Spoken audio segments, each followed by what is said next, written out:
আন্তরিক প্রণাম।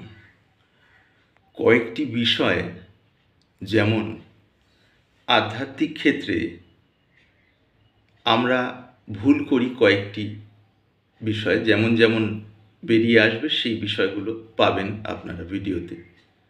যেমন সিদ্ধাই এবং সিদ্ধির মধ্যে পার্থক্য। সিদ্ধাই মানে কিছু অলৌকিক ক্ষমতা লাভ, যেটি সাধন পথে চলতে চলতে লাভ হয়, যেটি মানে যেগুলি, যেমন দূরদর্শন, দূরশ্রবণ, এক জায়গা থেকে আরেক জায়গায় দেখার সামর্থ্য, শোনার সামর্থ্য, দূরশ্রবণ, মানুষের মনের ভাব বোঝার সামর্থ্য,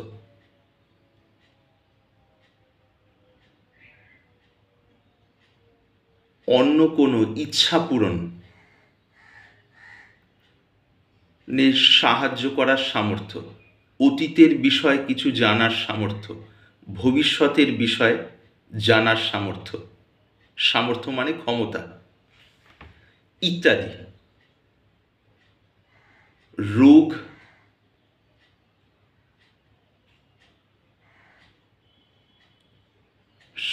ভালো করে দেওয়ার সামর্থ্য,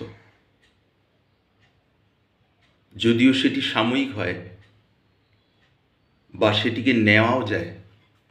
তো এই যে বিষয়গুলি, এগুলি হলো সিদ্ধাইয়ের অন্তর্গত। এছাড়া আরও বহু রকম সিদ্ধাই বা অলৌকিক ক্ষমতা রয়েছে। সাধন পথে চলতে চলতে যখন সাধন বেশ পরিপক্ক অবস্থায় পৌঁছয়, একাগ্রতার ভালো জায়গায়, এবং তাতে বছরের পর বছর স্থিতি হয়, তখন সাধক এবং সাধনার বৈশিষ্ট্যের সাপেক্ষে এই ক্ষমতাগুলি এক বা একাধিক, এই ক্ষমতাগুলির মধ্যে থেকে এক বা একাধিক ক্ষমতা সাধক বা সাধিকাকে কেন্দ্র করে ফুটে বেরোয়। তবে যে সাধক বা সাধিকার মধ্যে তীব্র বৈরাগ্য রয়েছে নশ্বরের প্রতি, নাশবান বিষয়ের প্রতি, আর তীব্র ব্যাকুলতা রয়েছে সেই অবিনশ্বরের প্রতি, অবিনশ্বর মানে এখানে সেই পরম সত্যের অনুভূতি, ভগবৎ সাক্ষাৎকার, ইষ্ট সাক্ষাৎকার, সত্যানুভূতি বা যাই যে নামেই বলা হোক না কেন, সেই দিকের প্রতি যদি তীব্র ব্যাকুলতা থাকে, সেই ব্যাকুলতার কারণে আর নশ্বরের প্রতি বৈরাগ্যের কারণে এই সমস্ত ক্ষমতাগুলি থেকে তারা দূরে থাকেন এবং এগুলির প্রতি উদাসীন থেকে লক্ষ্যের দিকে অবিলম্বে এগোনোর চেষ্টা করেন। লক্ষ্য হচ্ছে ভগবৎ সাক্ষাৎকার বা চৈতন্যানুভূতি বা সত্যানুভূতি বা ইষ্ট দর্শন বা জীবনমুক্ত স্থিতিলাভ, পরমহংস স্থিতিলাভ, অবধূত স্থিতিলাভ, ত্রিগুণাতীত স্থিতিলাভ বা সমর্পিত স্থিতি। এই যে শব্দগুলো ব্যবহার করা হলো, এই শব্দগুলো প্রায় সমার্থক শব্দ হিসেবে ব্যবহৃত হয়, তথাপি এর মধ্যে খুব সূক্ষ্ম কিছু বৈশিষ্ট্যও আছে, যেগুলো আজকের ভিডিওর বিষয় নয়। সেই স্তরে পৌঁছলে তখন সেগুলো স্বাভাবিকভাবেই অনুভূত হয়, বা তার কাছাকাছি কেউ যদি পৌঁছয়, কেউ মানে কারো মনশ্চেতনা যদি তার কাছাকাছি পৌঁছয়, তখন সেই বিষয়ে কথা বলা এবং শোনা মানায়। তাহলে আজকে আমরা জানছি, বুঝছি, সিদ্ধাই অলৌকিক ক্ষমতা এক জিনিস, আর পরম সিদ্ধি লাভ সম্পূর্ণ ভিন্ন অবস্থা। অলৌকিক ক্ষমতা যিনি লাভ করেছেন তাকে সাধক বলা হয় বা সাধিকা বলা যেতে পারে, আর যিনি পরম ঈশ্বরের সঙ্গে যুক্ততার অনুভূতিটি যার ভেতরে অনুভূত হয়েছে, অর্থাৎ আবরণটি সরে গেছে বা ইষ্ট দর্শন হয়েছে বা সত্যের সাক্ষাৎকার হয়েছে, তাদের ক্ষেত্রে সিদ্ধ মহাপুরুষ এই শব্দটি সাধারণত ব্যবহৃত হয়। আরও বিভিন্ন সমার্থক শব্দও রয়েছে। কাজেই আমাদের মনে রাখতে হবে, সিদ্ধ মহাপুরুষ মানেই যে এই সমস্ত অলৌকিক ক্ষমতাগুলো তার মধ্যে রয়েছে বা থাকবে, তার কোনো মানে নেই। আবার এই সমস্ত অলৌকিক ক্ষমতাগুলো যার বা যাদের মধ্যে আছে, তারা যে সিদ্ধ মহাপুরুষই, এটি ভাবার কোনো কারণ নেই। তারা নিঃসন্দেহে সাধক বা সাধিকা। ওই পথে চলতে চলতে এই অনুভূতিগুলো, এই ক্ষমতাগুলো ফুটে উঠেছে। অনুভূতি নয়, ক্ষমতাগুলি ফুটে উঠেছে। তাহলে একদিক গেল সিদ্ধাই, আর একদিক গেল পরম সিদ্ধ স্থিতি। তাহলে মানব জীবনের মূল উদ্দেশ্য কি? এই ক্ষমতাগুলি লাভ করা, না পরম সিদ্ধ স্থিতিতে পৌঁছানোর জন্য যত্ন করা? মানব জীবনের মূল উদ্দেশ্য হলো সেই পরম স্থিতিতে যেন পৌঁছতে পারি, অর্থাৎ পরম অনুভূতিটি যেন হৃদয়ে ফুটে উঠতে পারে, তার জন্য সততার সঙ্গে যত্ন করা। যত্ন করা এই জন্য বলা হচ্ছে, যেহেতু কর্তাভাব মানুষের মধ্যে স্বাভাবিকভাবে রয়েছে এই স্তরে, সেই জন্য বিভিন্ন বিষয়ে আমরা প্রয়াস করে থাকি। সেই কারণে এই বিষয়ে যত্ন করা এই শব্দটি ব্যবহৃত হলো। তার কারণ প্রত্যেকটি মানুষ অন্তরে দুঃখী, আর এই যে ইচ্ছা পূরণের যে বিষয়টি বলা হলো সিদ্ধাই, অনেক সময় সাধারণ অজ্ঞানযুক্ত মনে এইরূপ ভাব হয়, আরে যদি এই ক্ষমতা থাকতো তাহলে এই কাজটি হয়ে যেতে পারত, এই বিষয়টিকে তাহলে ঠিকভাবে করে নেওয়া যেত, এই অসুখ বিসুখের বিষয়টিকে ঠিক করে নেওয়া যেত ইত্যাদি। কিন্তু এখানে রহস্য আছে। সমস্ত ক্ষেত্রে যে যে বিষয়গুলোই মানব দেহধারীর সামনে এসে হাজির হয়, সেই সমস্ত বিষয়গুলো স্বাভাবিক প্রারব্ধের গতি অনুযায়ী। সেখানে কোনো একটি অলৌকিক ক্ষমতাকে প্রয়োগ করে কোনো একটি সমস্যার সমাধান করলে সেইটির স্থায়ী সমাধান হলো না, সেটি থেকে গেল কারো ক্ষেত্রে, অন্য কারো ক্ষেত্রে, বা শরীরধারী নিজের ক্ষেত্রেও, সেটি আবার একটি সময় পর আবার ফুটে উঠবে কোনো না কোনোভাবে। তার কারণ এগুলিকে বলা হয় প্রারব্ধ। প্রারব্ধ মানে জীবাত্মা যেমন যেমন এই শরীরের মধ্যে দিয়ে যাত্রা করে, বিভিন্ন জন্ম জন্মান্তরের মধ্যে দিয়ে, কর্তাভাব সংশ্লিষ্ট এই যে ব্যক্তিত্ব, তখন তার দ্বারা এই কর্মফলগুলো সঞ্চিত হয় প্রত্যেকটা জীবাত্মার দ্বারা, এবং তারই স্বাভাবিক প্রভাবে প্রারব্ধের গতি অনুযায়ী এই সুখ দুঃখের অবস্থাগুলি জীবনে আসে। কাজেই এর মধ্যে থেকে কোনো একটি বা একাধিকটিকে যদি স্তব্ধ করে দেওয়া হয় অলৌকিক ক্ষমতার বলে, তবে সেটি সাময়িক হবে, হতে পারে 2, 5, 10 বছরের জন্য, হতে পারে আরও বেশি সময়ের জন্য, কিন্তু আবার সেটিকে ভোগ করতে হয় এইবার এই জীবনে, অথবা জীবাত্মা যখন এই শরীরটি পাল্টাবে তখন অন্য জীবনে। এগুলি কথার কথা নয়, প্রত্যক্ষ আত্মদর্শনের দিকে যেমন যেমন অনুভূতিটি যায়, অর্থাৎ সেটি নেমে আসতে থাকে, তখন এই সাক্ষাৎকারগুলি হয়।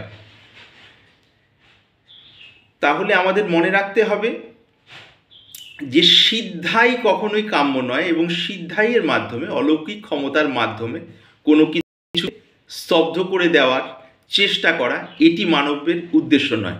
বরং ঈশ্বরের দিকে বা পরমের দিকে মন রেখে যতদূর সম্ভব শান্তভাবে, তার প্রতি শরণাগতভাবে সেগুলো ভোগ করা, তার নাম নিয়ে এগিয়ে চলা, তাতে করে ওই প্রারব্ধের বিষয়গুলো আস্তে আস্তে কাটতে থাকে, আর পরে ভোগ করার জন্য বিষয়গুলো থেকে যায় না, এবং সুন্দরভাবে সেই মূলের দিকে এগোনো হয়। এইটি গুরুত্বপূর্ণ বিষয়। আর সিদ্ধি লাভ, সবসময় মনে রাখবেন, সিদ্ধি লাভ মানব জীবনের উদ্দেশ্য। সিদ্ধি লাভ মানে এখানে ভগবদ অনুভূতির দিকে নজর রেখে বলা হচ্ছে। পরম চৈতন্যের অনুভূতির কারণে অন্তরে যে নির্দ্বন্দ্ব স্থিতিটি, সেইটির দিকে নজর রেখে বলা হচ্ছে।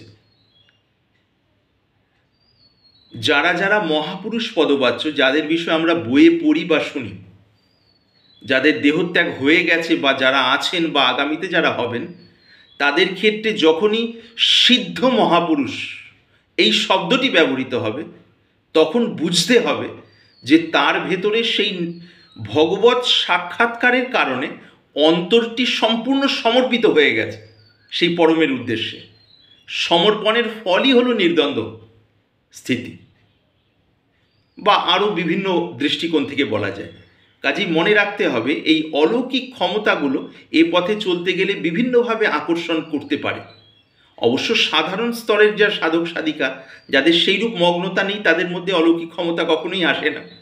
যতক্ষণ না সেইরূপ গভীর মগ্নতায় দিনের পর দিন, মাসের পর মাস, বছরের পর বছর স্টে করা হয়, থাকা হয়, তখন ওগুলো একটার পর একটা স্ফুরণ হতে থাকে। কখন কার মধ্যে কোনগুলো স্ফুরণ হবে সেটি তার সাধনার বৈশিষ্ট্য বৈচিত্র্য এবং যে সাধক বা সাধিকা তার অন্তরের সংস্কার বা গঠনের উপর নির্ভর করে। কিন্তু এগুলো কখনোই উদ্দেশ্য নয়, এগুলোর দ্বারা অন্তরের দুঃখ নিবৃত্তি হয় না, অর্থাৎ দুঃখের নিবৃত্তি হয় না, বরঞ্চ সেগুলো কোনো না কোনোভাবে বাড়তে থাকে, ছড়াতে থাকে। সাময়িকভাবে মনে হতে পারে যে এই সমস্যা থেকে হয়তো মুক্তি পেলাম, কিন্তু আসলে তা হয় না, বরং বাড়ে। স্থূলভাবেও সেগুলো পরে আবার ঘুরে ঘুরে আসে, আর মন এখানে আটকে গেলে ওই মূলের দিকে যাওয়া হয় না, এখানেই বছরের পর বছর সময় নষ্ট হয়ে যায়। যখন হুঁশ আসে মূলের দিকে যাওয়ার জন্য, সেই উৎসাহ, প্রেরণা, শারীরিক এবং মানসিক সামর্থ্য কোনোটি আর সেভাবে থাকে না। খুব রেয়ার, ব্যতিক্রমী ক্ষেত্রে এর অন্য রূপ দেখা যায়, অর্থাৎ বিশেষ বিশেষ ক্ষেত্রে সেরূপ দেখা যায়। সেই রূপ বিশেষ ক্ষেত্র মানে বিশেষেরও বিশেষ, সেটি কাম্য নয়। কাজেই উদ্দেশ্য হলো পরম সিদ্ধি লাভ। পরম সিদ্ধি লাভ মানে সেই পরম সফলতা লাভ। পরম সফলতা সবসময় জানবেন অন্তরের সেই দিব্য অনুভূতিটি। আপনি বামা খ্যাপার নাম করুন, লোকনাথ বাবার নাম করুন, ঠাকুর শ্রী শ্রী রামকৃষ্ণ দেবের নাম করুন, ঠাকুর শ্রী শ্রী সীতারাম দাস ওঙ্কারনাথজি, স্বামী বিবেকানন্দ, নিগমানন্দ পরমহংসদেব, দুর্গাপ্রসন্ন পরমহংসদেব, গোরখনাথ, কবীর দাসজি, মীরাবাই, গুরু নানক, আরও যাদের যাদের নাম জানেন, যাদের বিষয়ে মহাপুরুষ, মহাপুরুষ মানে জাগতিক স্ত্রী পুরুষ নয়, সেই স্থিতিটিতে পৌঁছলে তার জন্য মহাপুরুষ শব্দটি ব্যবহৃত হয়। যাদের জন্য মহাপুরুষ শব্দটি ব্যবহৃত হবে, জানবেন তাদের ভেতরে সেই নির্দ্বন্দ্ব স্থিতিটি আছে।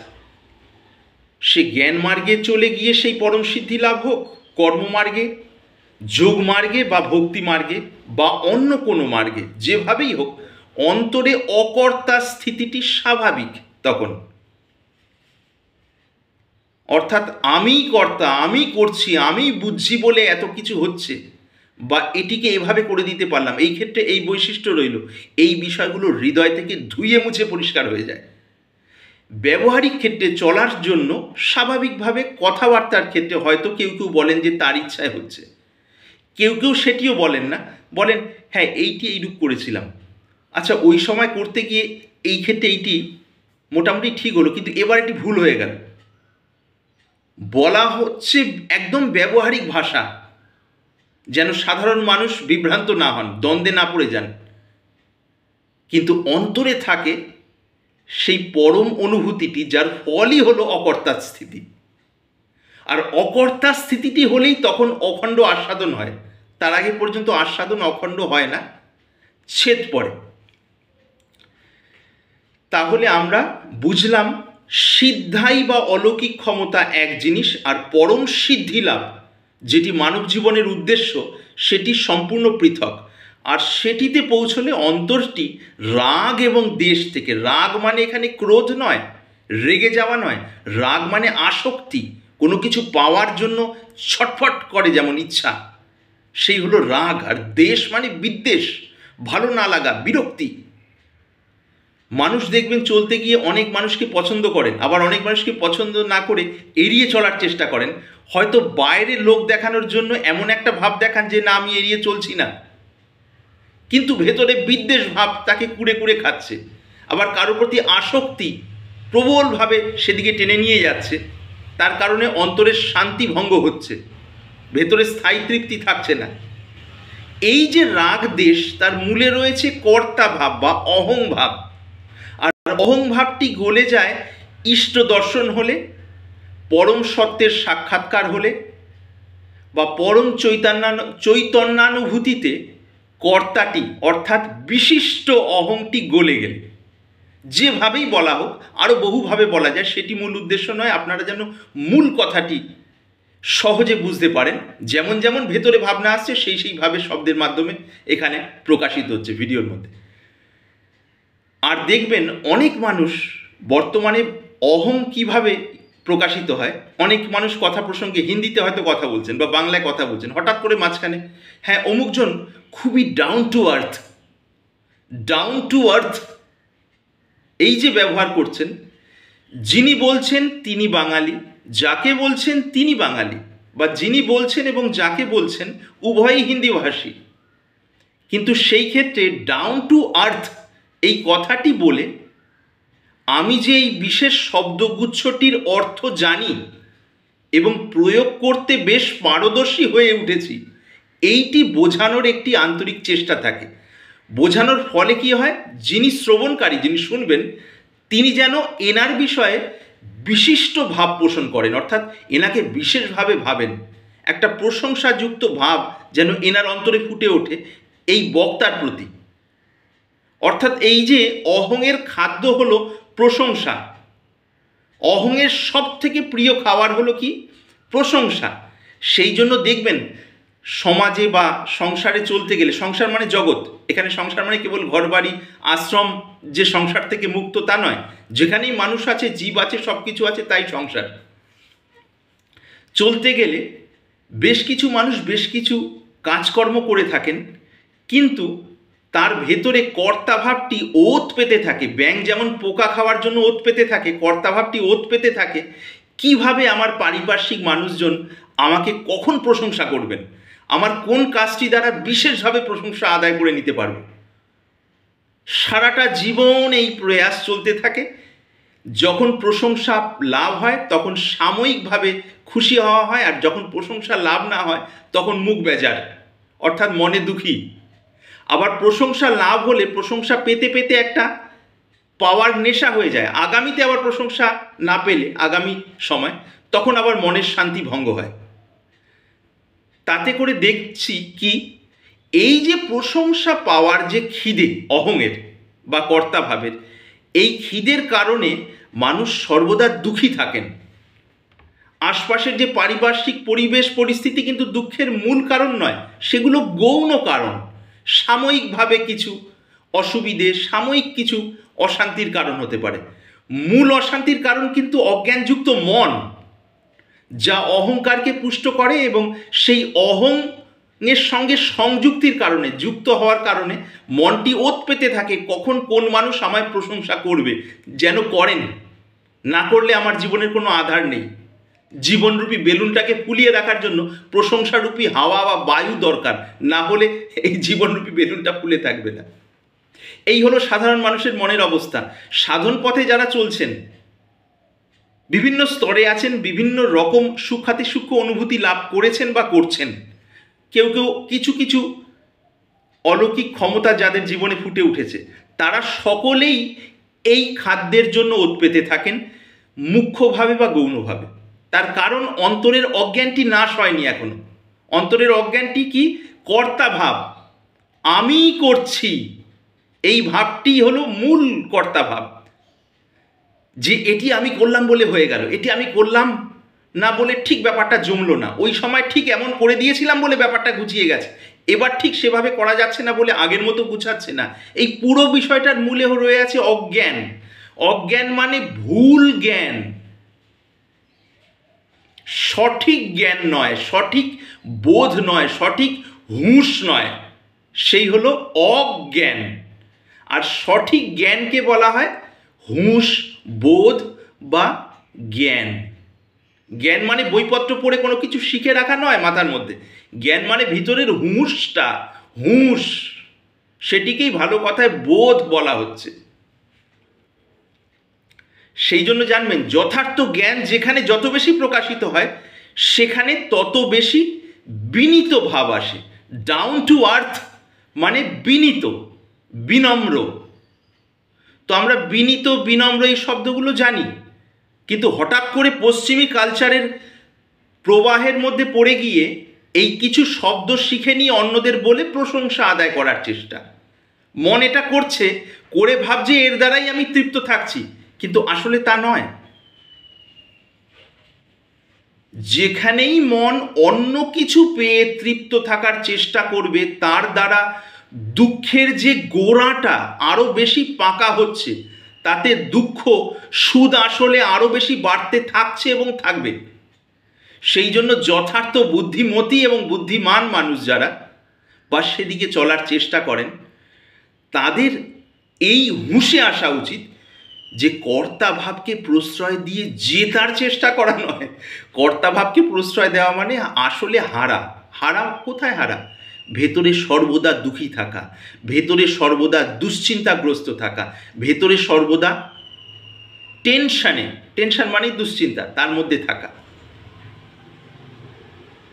কাজেই এই জন্য মহাপুরুষরা বলেছেন ভগবত দর্শনই মানব জীবনের একমাত্র উদ্দেশ্য। ভগবত দর্শন মানে বুঝতে হবে যে ভগবানের সগুণ সাকার রূপ দর্শন হতে পারে, আবার ভগবানের সর্বব্যাপী পরমানন্দময় স্বরূপের সঙ্গে যুক্ততার অনুভূতিটিও হতে পারে।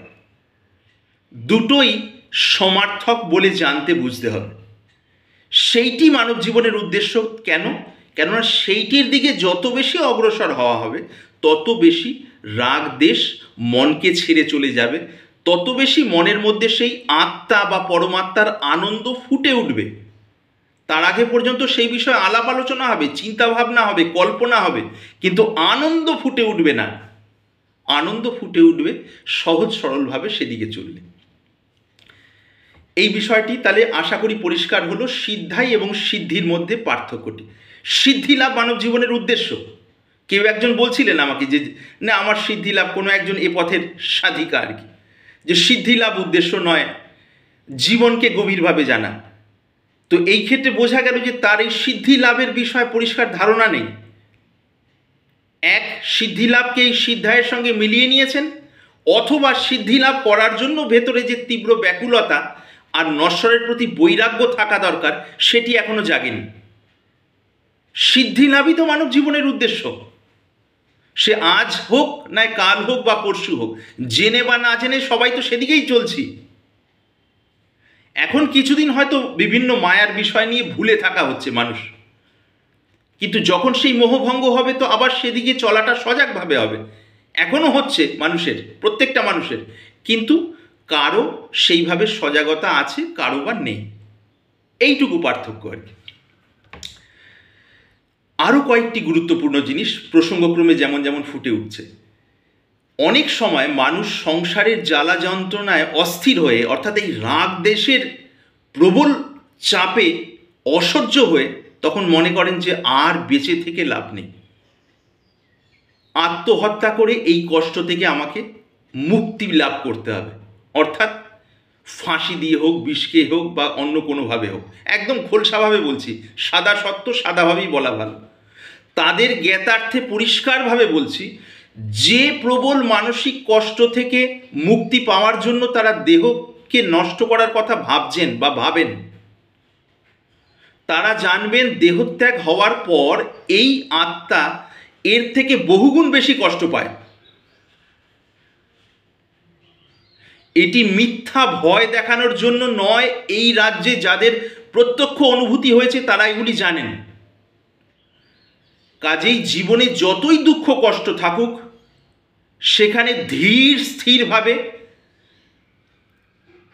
জানবেন, বুঝবেন। আর যদি কোনোভাবেই মন ধীর স্থির না হয়, ধৈর্যের বাঁধ সাধা না যায়, অর্থাৎ বাঁধ ভেঙে গেছে বলে মনে হয়, তখন একমাত্র উপায় সাধু সঙ্গ। না হলে ভগবানের কাছে ব্যাকুলভাবে প্রার্থনা করা, তিনি কোনো না কোনো উপায় করে দেবেন, অথবা সাধু সঙ্গ পাইয়ে দেবেন। সাধু মানে কেবল চুল দাড়ি যুক্ত এইরকম মানুষ নন, বা মুন্ডিত মস্তক তিলক করা সেরকম মানুষ নন, গৈরিক সাদা হলুদ কালো বা বিভিন্ন অন্যরকম বস্ত্রধারী মানুষ নন, গৃহী বা গৃহত্যাগী বলে তা নন। সাধু মানে তিনি, যিনি এই পথে সহজ সরলভাবে চলার চেষ্টা করছেন বহুদিন ধরে। আর পরম সাধু মানে তিনি, যিনি সিদ্ধি লাভ করেছেন, অর্থাৎ ভেতরে সেই পরমানন্দের অনুভূতি হয়ে গেছে। ওইরম অবস্থায় যার মন বিশেষভাবে ব্যাকুল, কোনোভাবেই জীবনে বেঁচে থাকার মানে পাচ্ছেন না, অধীর অধৈর্য হয়ে গেছেন, একমাত্র উপায় হলো অমৃতর মতো সাধু সঙ্গ লাভ করা। যদি নিজের সামর্থ্যের মধ্যে সেটি লাভ হয় ভালো, না হলে অন্তরে ঈশ্বরের কাছে ব্যাকুলভাবে প্রার্থনা করা, তখন তিনি জুটিয়ে দেন। নিশ্চিতভাবে জানবেন, মন যত পরিমাণ দুঃখী হতে পারে, মাফ করবেন, মানব জীবনে যত পরিমাণ দুঃখী হতে পারে, যত পরিমাণ দুশ্চিন্তাগ্রস্ত হতে পারে, যত প্রবলভাবে, সেই অবস্থা থেকেও সাধুসঙ্গের দ্বারা ধীরে ধীরে মুক্ত হয়ে বেরিয়ে আসা যায়। এটি কথার কথা নয়, সাধুসঙ্গ যদি যথার্থ লাভ হয়, এটি হবে, হবে আর হবেই। কাজেই জীবনের কোনো অবস্থায় গিয়ে কোনো মানুষ ভুলেও যেন আত্মহত্যার দিকে না ভাবেন। এটি কথার কথা নয়, শুকনো জ্ঞান দেওয়া নয়, জীবনের প্রত্যক্ষ উপলব্ধির জায়গায় দাঁড়িয়ে বলা হচ্ছে। কাজেই এই ভাষা যারা বুঝছেন এবং ভাষার পেছনের যে শক্তি বা ভাব যাদের হৃদয়কে খানিক মাত্র স্পর্শ করছে, আশা করি তারা এই কথার মর্ম বুঝে এই বিষয়টি প্রচার করবেন। তার কারণ বিভ্রান্তি দ্বারা, মানে অজ্ঞানের অধীন হয়ে গিয়ে মন অনেক সময় উল্টোপাল্টা ডিসিশন নিয়ে নেয়, সিদ্ধান্ত নিয়ে নেয়। অনেক মানুষ দেখা গেছে যে আত্মহত্যা করার জন্য চেষ্টা করেছেন, গায়ে আগুন দিয়েছেন বা গলায় ফাঁসি দিয়েছেন। যখন প্রচণ্ড যন্ত্রণা হচ্ছে আগুনের বা ফাঁসির, তখন শেষে বাঁচার জন্য ছটফট করছে আর কি, কিন্তু আর বাঁচা সম্ভব হলো না। এই গেল শারীরিক কষ্ট, দেহত্যাগ হয়ে গেলে ওই আত্মাকে প্রচণ্ড কষ্ট পেতে হয়। এগুলি প্রত্যক্ষ দর্শন হয় বিষয়গুলো। এ পথে চলতে গেলে কারো কারো যখন দর্শনের বিষয়গুলো খুলে যায়, তখন প্রত্যক্ষ দর্শন হয়। যে মানুষকে যেমন দেখতে পাচ্ছেন চোখ দিয়ে, ঠিক সেইরূপ দর্শন হয়। তবে সেখানে এইরূপ রক্ত মাংসের দেহ থাকে না, তার কারণ দেহ তো ছুটে গেছে, তার পেছনে অবয়বটা ওই রকমই থেকে যায়। এই বিষয়গুলো বলে এই আবার অতীন্দ্রিয় জগতের দিকে মানুষকে খুব বেশি উৎসাহী করে তোলা আমার উদ্দেশ্য নয়। এটা ততটুকুই বলা হলো যেন মানুষ এই বিষয়ে সাবধান হন। যে জীবনের যে দুঃখেই থাকুন, সেখান থেকে যথার্থ সৎসঙ্গ, সৎসঙ্গ মানে মনে রাখবেন, তথাকথিত সৎসঙ্গের কথা কখনোই বলা হচ্ছে না। যে কোনো সম্প্রদায়ের যদি কোনো মহাত্মা হন, মহাত্মা মানে যিনি ঈশ্বর দ্রষ্টা, তার সৎসঙ্গ লাভ করলে মনের সেই অবস্থা থেকে বেরিয়ে আসা যায়।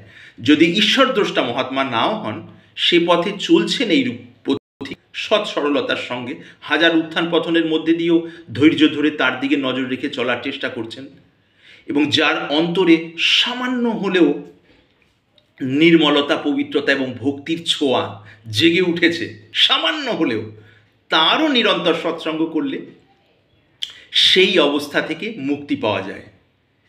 গুরুত্বপূর্ণ বিষয়। আরেকটি গুরুত্বপূর্ণ বিষয়,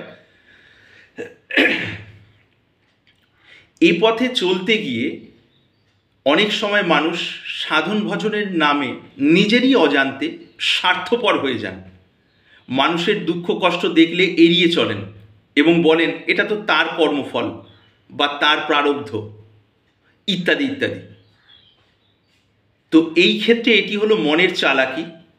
তার কারণ যারই কর্মফল হোক, যারই প্রারব্ধ হোক, মানব দেহধারী হিসেবে এইটি উচিত।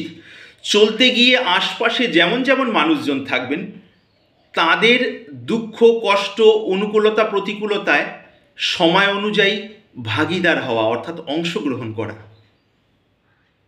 এইটি স্বাভাবিক। সেখানে নিজের শরীর মন বুদ্ধিকে যতদূর সম্ভব সদ্ব্যবহার করার চেষ্টা করা, মানুষের দুঃখ কষ্ট লাঘব করার জন্য। যদিও তার প্রারব্ধে যেমন ভোগ করার আছে, কিন্তু সেটি বলে নিজেকে ওখান থেকে সরিয়ে রাখা মানে নিজের ভেতরের সংকীর্ণতাকে পুষ্ট করা, নিজের মনের ছোট বা ইতর প্রবৃত্তিগুলোকে, ইতর প্রবৃত্তি মানে ছোট নিচু ভাবগুলোকে পুষ্ট করা হয়। কাজেই যারা এ পথের পথিক, সাধক বা সাধিকা, তাদের সর্বদা সজাগ থাকা উচিত যে যেখানে আছেন পারিপার্শ্বিক পরিবেশ, পরিবার, আশ্রম বা যে যেখানে আছেন সেখানে অন্যান্য মানুষের কষ্টে দুঃখে প্রতিকূল সময় কতটা কাজে লাগতে পারে। কাজে লাগতে পারি মানে শরীর মন বুদ্ধিকে সৎ সরলভাবে অহংকারের দ্বারা প্রেরিত হয়ে প্রশংসা আদায়ের জন্য নয়। আমরা গোপনে নির্জনে পূজা করি যারা ভক্ত, প্রশংসা মানে ভগবানের চরণে ফুল দিয়ে কি আমি ভগবান প্রশংসা করুন এটাই চাই? বরং ভক্তি নিবেদন করি গোপনে। ঠিক সেইরকম শুদ্ধতা নির্মলতার সাথে মানুষের সেবার সুযোগ নিতে হয়। যারা সিদ্ধি লাভ করবেন নিশ্চিতভাবে ঠিক করেছেন, তাদের জীবনে কর্মযোগ অবশ্যই গ্রহণ করা উচিত। কেন করা উচিত? কেন জীবনে চলতে গেলে হাত পায়ে আমরা বিভিন্ন সময় বিভিন্ন কাজ করছি, আহার শৌচ স্নান আদি, চলাফেরা ওঠা বসা সমস্ত কাজকর্ম হচ্ছে তার সঙ্গে সঙ্গে, অর্থাৎ চিন্তা পরিকল্পনা হচ্ছে তার সাপেক্ষে কাজকর্মগুলো হচ্ছে। কিন্তু যখনই অন্য মানুষের সেবার বিষয়, না না সেটা তো তার প্রারব্ধে আছে, এটা চালাকি। এই চালাকিতে ফেসে গিয়ে আধ্যাত্মিক উপলব্ধি তো হয়ই না, আর স্থূল জায়গায় নিচু স্তরে মনটা থেকে যায়, তখন সূক্ষ্ম থেকে সূক্ষ্ম স্তরের অনুভূতি নেমে আসতে পারে না।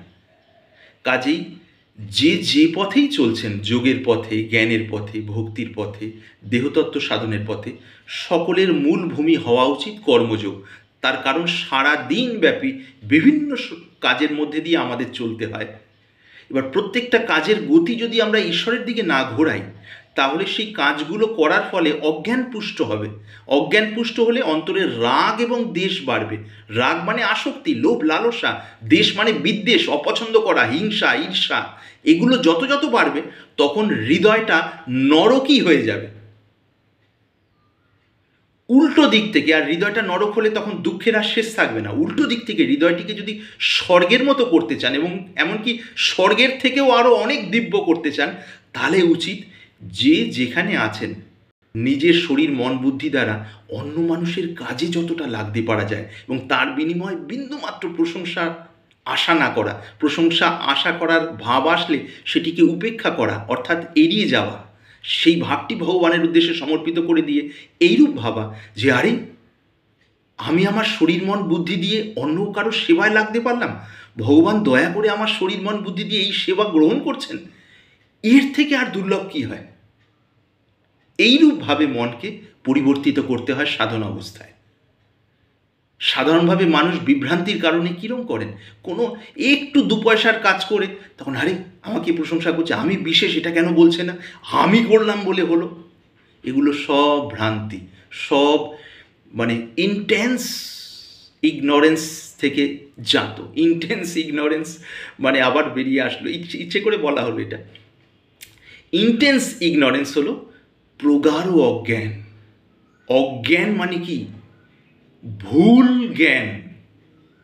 আর জ্ঞান সঠিক জ্ঞান, যেটা যা সেটাকে ঠিক তা বলে বোঝা হলো সঠিক জ্ঞান।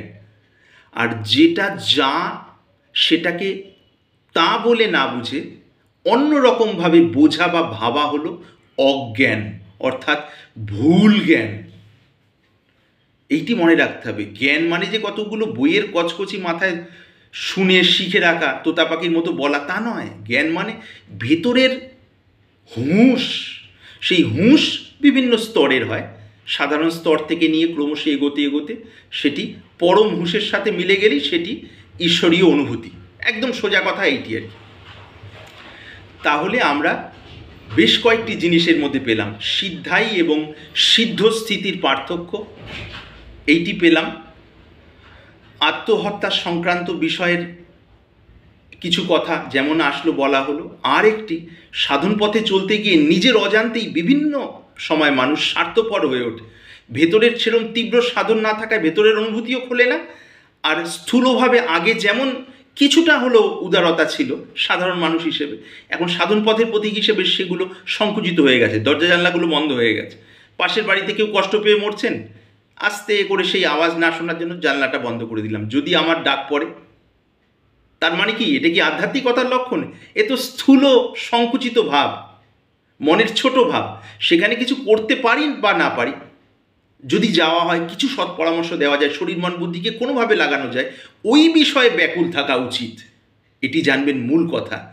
যে অন্যের দুঃখ দূর করার জন্য আন্তরিকভাবে ব্যাকুল থাকেন, জোর করে অন্যের দুঃখ খুঁজে খুঁজে বের করা নয়, যে যেখানে আছেন স্বাভাবিকভাবে তার সামনে যে যে ব্যাপারগুলো ফুটে উঠছে, অর্থাৎ যে যে ঘটনাগুলো আসছে, সেখানে নিজের শরীর বুদ্ধিকে উজাড় করে দেওয়ার চেষ্টা করা, এই হলো সূত্র। এটা বিনিময় প্রশংসা বিন্দুমাত্র আশা না করা। প্রশংসা আশা করা মানেই তো ওই এক বালতি দুধের মধ্যে চনা হয়ে গেল, অর্থাৎ অন্তরের শুদ্ধতাটি নষ্ট হয়ে গেল, বরঞ্চ মনটি বদ্ধ হয়ে গেল, যে প্রশংসার অধীন হয়ে গেল, গোলাম হয়ে গেল। আবার যদি পরে প্রশংসা না পাই, আবার মনে দুঃখ হবে। এখন প্রশংসা পেলাম, আবার পরে গিয়ে না পেলে মনের ভারসাম্য নষ্ট হবে। এখন প্রশংসা পেলাম, আবার মন বদ্ধ হয়ে গেল। তাহলে কি ভেতরের মনটি তো আর মুক্ত নয়, সর্বদাই বদ্ধ। এই বদ্ধ অবস্থা থেকে মুক্তির জন্যই তো পরম সত্যের সাক্ষাৎকার। কাজেই যথার্থ সজাগ সাধক বা সাধিকা চলার প্রত্যেকটা পদে, অর্থাৎ ধাপে ধাপে নিজের তরফ থেকে যতদূর সম্ভব সজাগ থাকবেন, সহজ সরলভাবে প্রত্যেকটা কাজকে সহজ সরলভাবে করা, সেবারভাবে করা, উজাড় করে দেওয়া, আর তার নামটি নিয়ে থাকা। এই কর্মযোগ আর ভক্তিযোগ, এই দুটোর দ্বারা চিত্তশুদ্ধি, অর্থাৎ মনটা শুদ্ধ হতে থাকে। শুদ্ধতার পরম অবস্থায় গিয়ে কর্তাভাব লয় হয়, আর পরম আনন্দের অনুভূতিটি ফুটে ওঠে। তাড়াতাড়ি করে যেমন যেমন ভেতর থেকে আসলো বলা হলো। আমার নিশ্চিত বিশ্বাস, যারা যথার্থই সারগ্রাহী তারা অবশ্যই নিজ নিজ স্তর থেকে সার গ্রহণ করবেন এবং সেই রূপ চলার চেষ্টা করবেন। আন্তরিক প্রণাম রইল।